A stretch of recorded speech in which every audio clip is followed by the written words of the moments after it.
সুলেমান ভাই একটা অভূতপূর্ব আবিষ্কার করেছেন।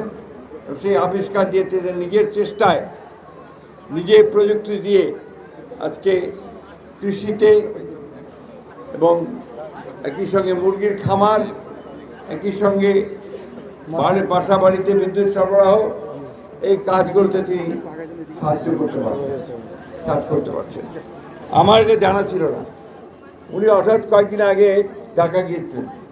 ঢাকা গিয়ে উনি বলছেন যে আমার এই ধরনের একটা প্রজেক্ট আছে, সম্ভবত ওই কাজেই আপনি গিয়েছিলেন। তো ওনার কাজটা উনি শুরু করেছেন। উনি কিন্তু প্রকৃতপক্ষে একজন সাইকেলের মেকার ছিলেন, তার বাবা ওই কাজ করতেন। ওই সাইকেলের মেকানিক করতে করতেই তিনি এই প্রযুক্তিটা উদ্ভাবন করেন। এই প্রযুক্তিটা তিনি ভাবেন যে এই সোলার দিয়ে বিদ্যুৎ উৎপাদন করলে অনেক বেশি সাশ্রয় হবে। আপনারা নিজের কারিগরের কাছ থেকে শুনলেন যে তিনি এখন 28টা পাম্প চালান, 300 একর জমিতে সেচ দেন। 300 একর। ওনার মুরগির খামারে 4300 মুরগি আছে, সব দিন দেয়।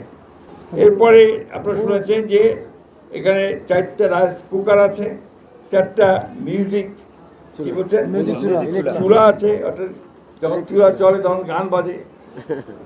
এসি আছে একটা, ওয়েল্ডিং মেশিন আছে, ড্রিল মেশিন আছে, ফ্রিজ আছে।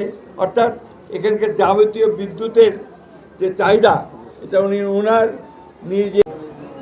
আমি আশা করব আমাদের সাংবাদিক ভাইরা এটাকে অত্যন্ত বড় করে জাতির সামনে তুলে ধরবেন, এবং যাতে করে আমরা যারা সরকারি আছি আমরা সুযোগ পাই তার এই প্রযুক্তিকে ছড়িয়ে দেওয়ার জন্য। একই সঙ্গে এই ধরনের ব্যক্তি যারা নিবৃত্তে নীরবে কাজ করে যায়, কোনো রাজনীতির সঙ্গে জড়িত না, উনি সম্পূর্ণভাবে নিজের চেষ্টায় কীভাবে এই উন্নতি করা যায়, দেশের উন্নতি করা যায় সেই চেষ্টাটা উনি চেষ্টা করেছেন।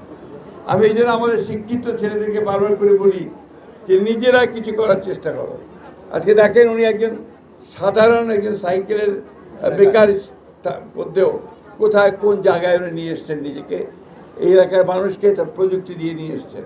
আমরা আশা করব যে আপনারা যারা শিক্ষিত মানুষ আছেন তার কাছে আরও জানবেন।